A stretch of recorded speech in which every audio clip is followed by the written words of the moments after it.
Welcome back to the Sawmill, friends. I know you guys can't tell it by the way I'm dressed, but today is supposed to be the first day of spring.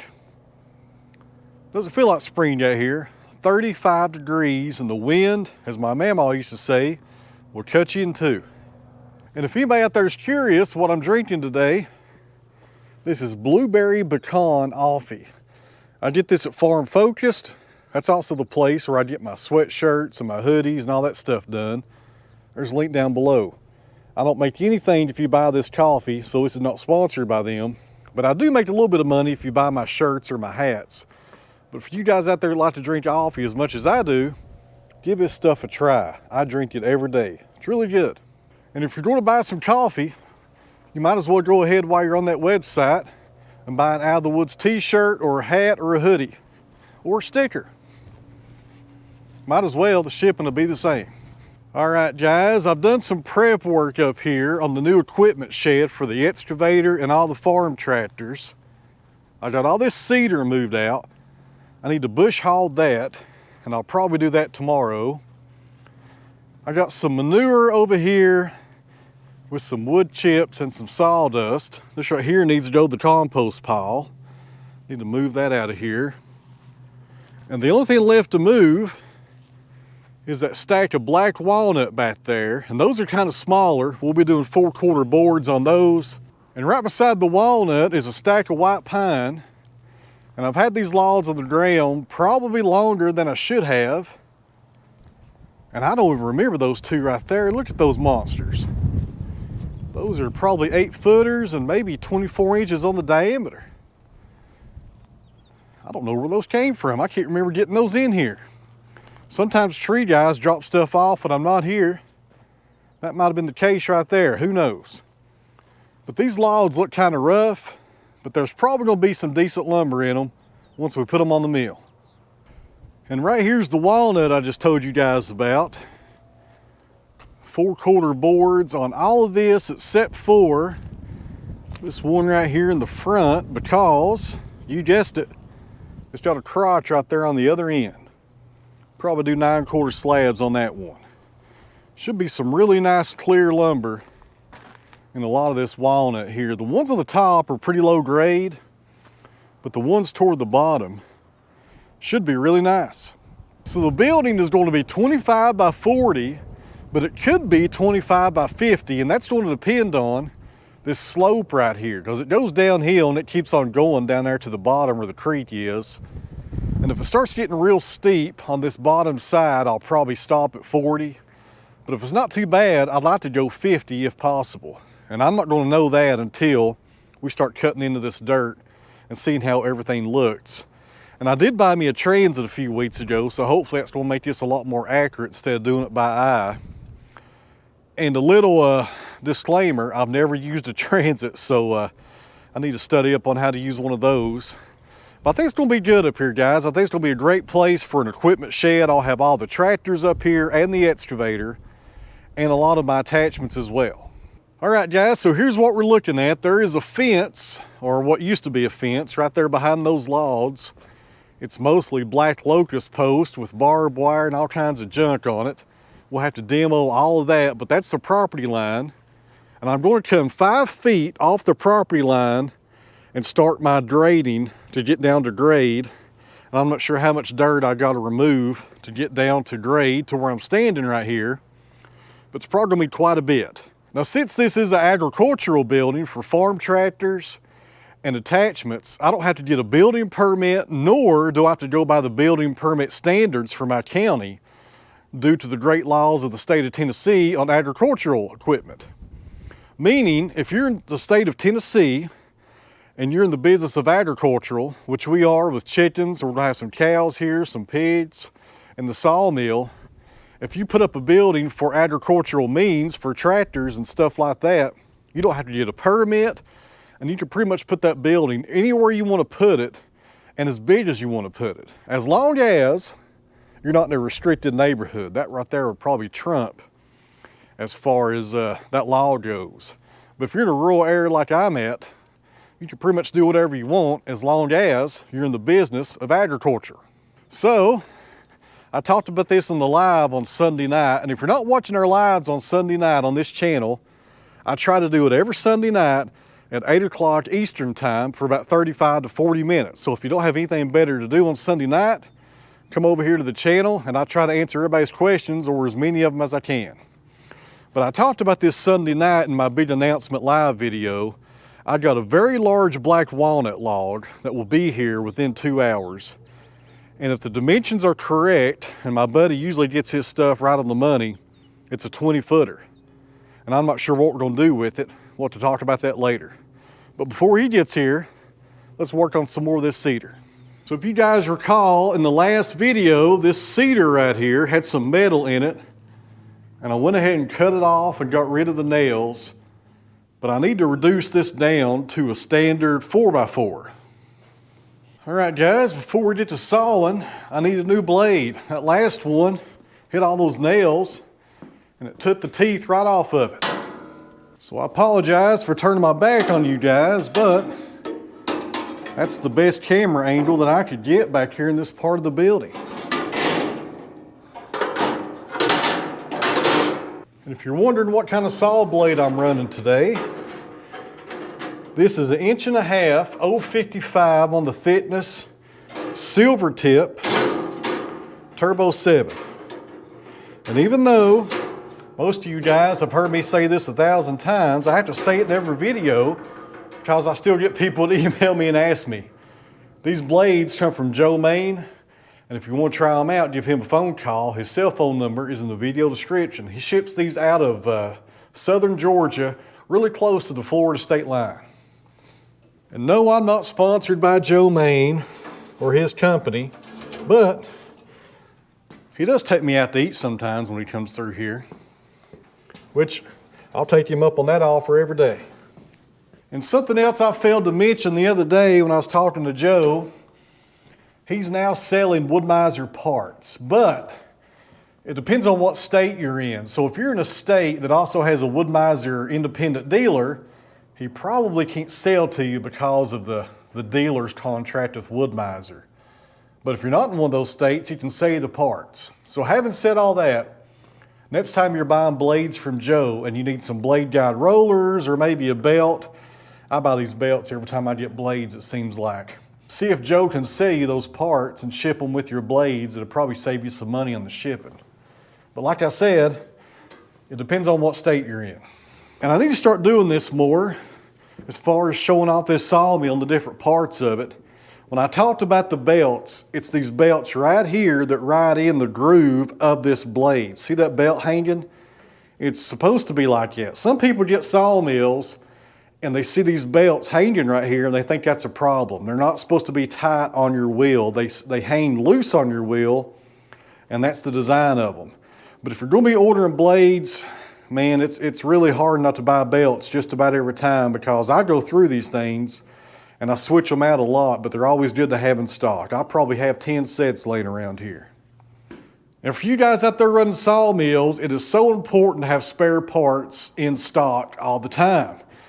Belts are one thing, blades are another. You got to have blades, and also blade guide rollers and the bearing kits that are inside this to rebuild them, because there's bearings inside this roller and they will go bad over time. And when they do, if your roller is still in good shape and it's not coned too much, you can replace the bearings and you're back up and running in about 10 minutes. All right, that looks good. Let's close it up and tension it down. All right, guys, let's warm up the sawmill and cut this one down to size. Then we'll start on the other one. So I think we have, how many do I have left?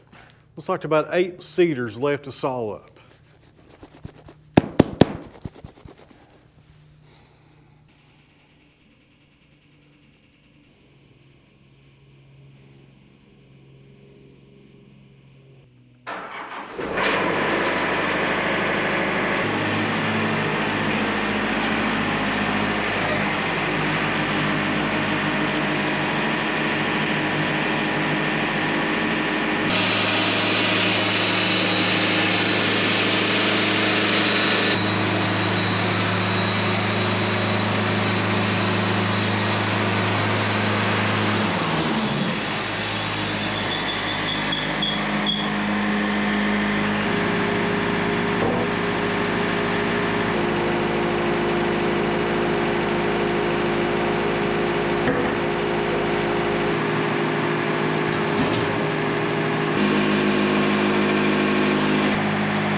All right, friends, this may be a decent cedar log. It's an 8-footer, and there's not a lot of signs of rot on the end grain. Normally with this cedar, you'll start seeing a lot of rot once you get above about 10 or 12 inches on the diameter. And this one is about 12.5 inches, and I only see 2 little spots here, or signs of rot, rather. We're going to be sawing these into 2x6s, and I'm doing a true 6 inches on the width, but as far as the thickness goes, I'm going to do 6/4, 1.5 inches if you're new to this channel. And we should get a decent amount of 2x6s out of this log, as long as there's no nails in it. Now, since this log came from the same place the last one came from, there is a chance the guy I bought these from down the road could have got this stuff out of a fence row.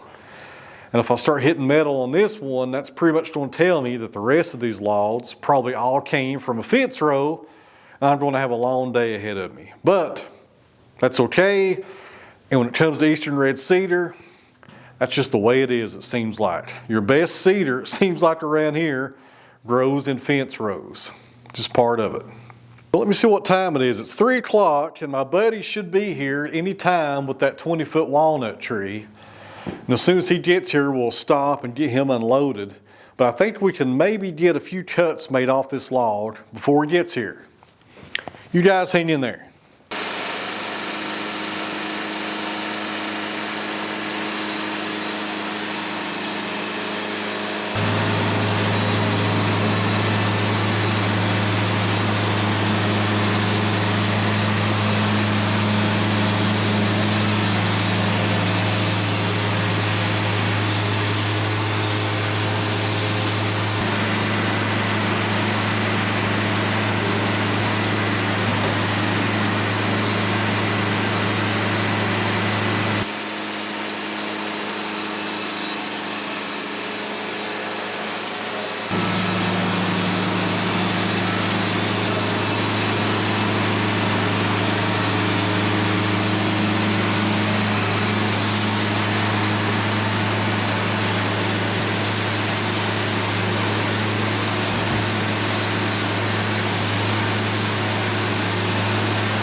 Ethan, how many board feet do we have here? Do you know?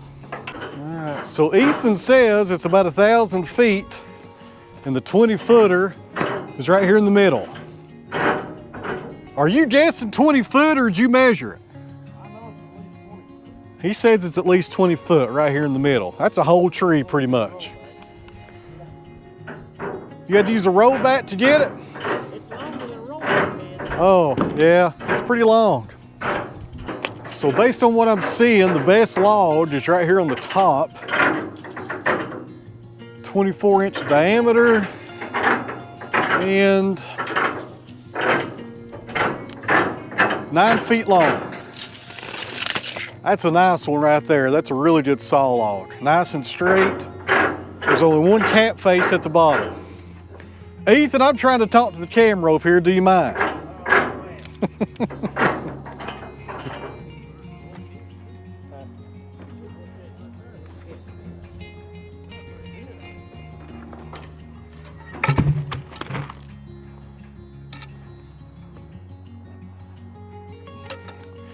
I would help you, Ethan, but since you've been off work for a few weeks, I figured you'd need some exercise. Well, you're right. Here we go.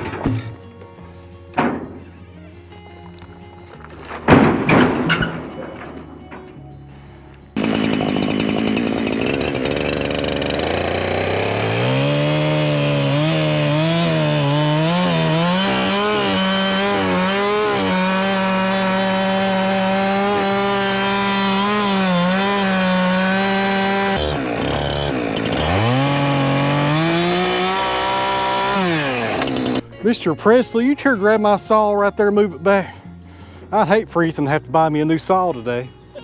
That feels a little bit more manageable.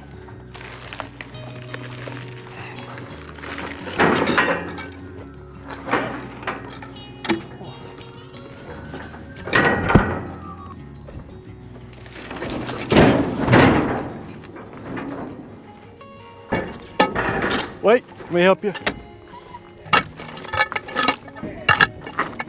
Up. That's all right. Close. All right, guys, let's take a look at these. And real fast, a big shout out to Ethan and his dad and his papaw for bringing these logs over today. Really appreciate those guys. I'm really looking forward to sawing these up and showing them to you all. We've also got the Hateful's cat on YouTube with us. Hello, Mama. You want to say hello to your fans?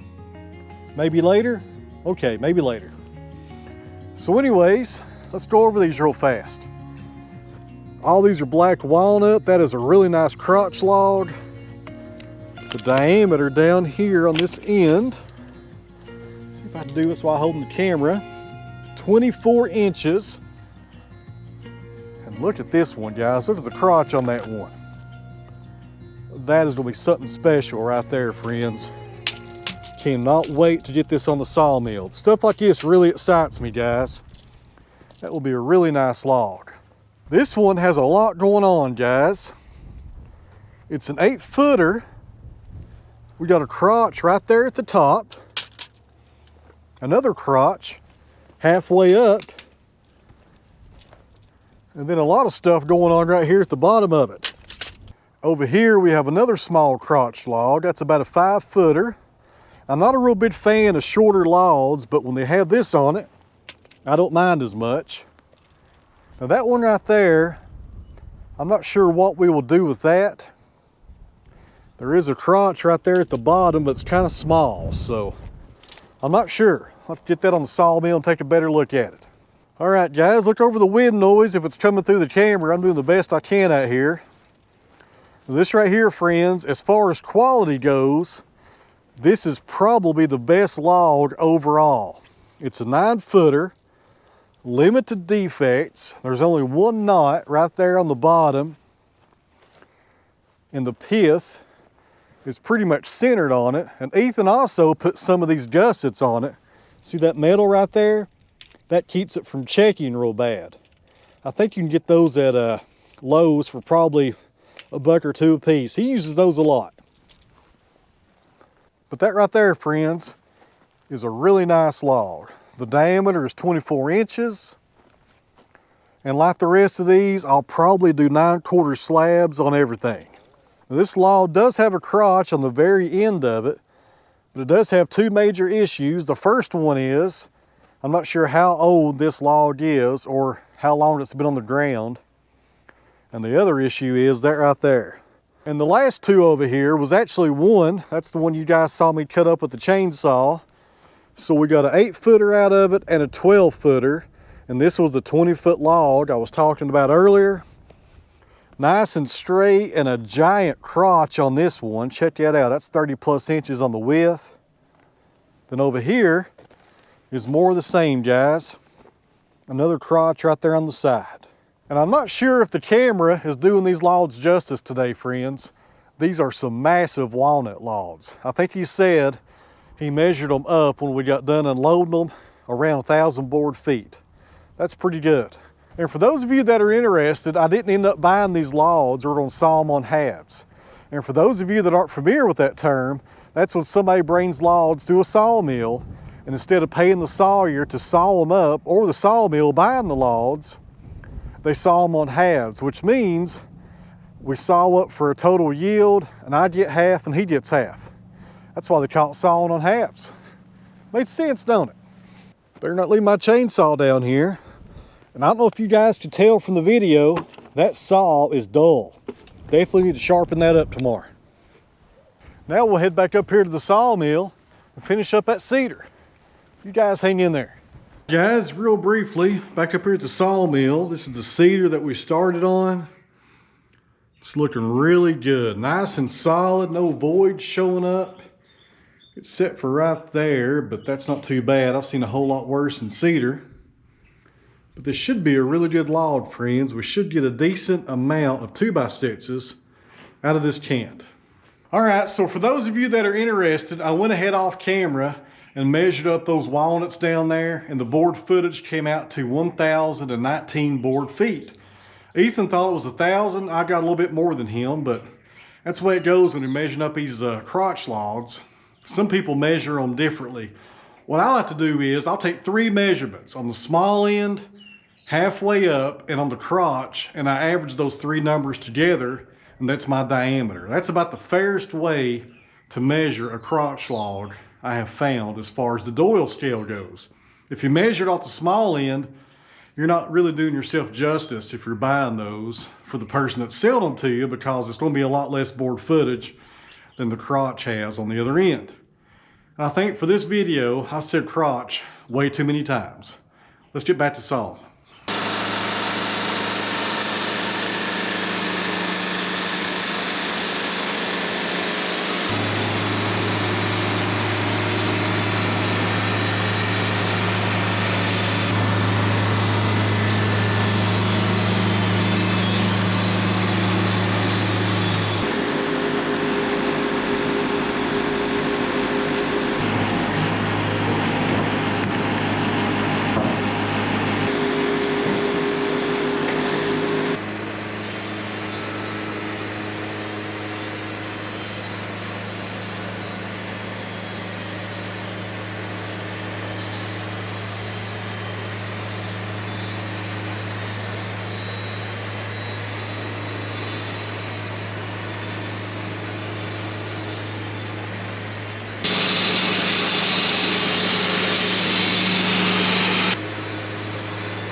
it.